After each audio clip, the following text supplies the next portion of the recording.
3、2、1，啟動。為響應國家15規劃，配合香港教育局最新公布嘅中小學數字教育發展藍圖，加強生成式 AI 於學與教嘅應用，青色教育發展中心6月23日舉辦 AI 教育體驗中心暨 AI 素養系列活動啟動禮，逾100位教育持份者出席。AI 素養已經唔再係選項，而係每位青少年學子必備嘅核心能力。培育 AI 素養並非係要把每一個學生都培養成為編程人員或者工程師，而係要幫助佢哋建立正確嘅觀念，培養慎思明辨嘅能力，成為負責任嘅數字公民。喺打好學問根基嘅同時，學生應該懂得如何善用 AI， 驗證資訊，辨識成見同埋風險，並且負責任咁，同時要具備有創意咁運用 AI。青色教育發展中心做呢個項目嘅工作呢，同我哋嘅中小學數字教育發展藍圖裏邊講到嘅4大策略呢，係完全係一致嘅。包括我哋要培養兼具數字素養同埋人文關懷精神嘅同學啦，包括我哋要加強我哋教師同工嗰個嘅培訓嗰個專業能量啦，又要優化學校嘅軟硬件配套，亦收窄個數字鴻溝，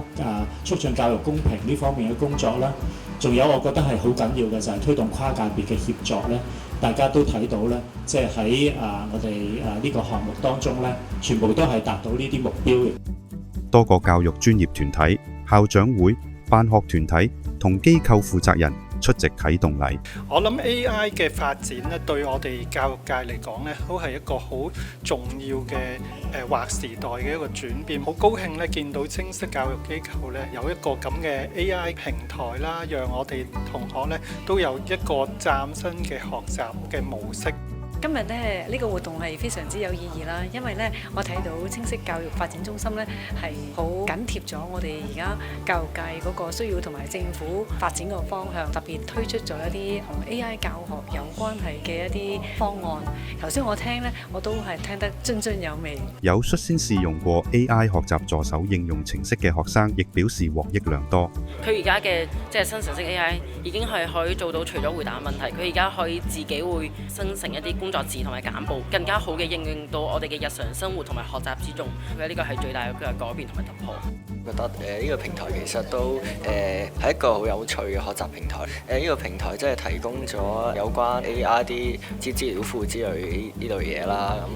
咁即係可以防止幻覺、hallucination 呢啲情況發生嘅，同時都係提供咗一種即係比較特殊嘅學習方法啦。個平台咧係一直更新緊嘅，咁都有一啲新嘅功能去放出嚟俾我哋。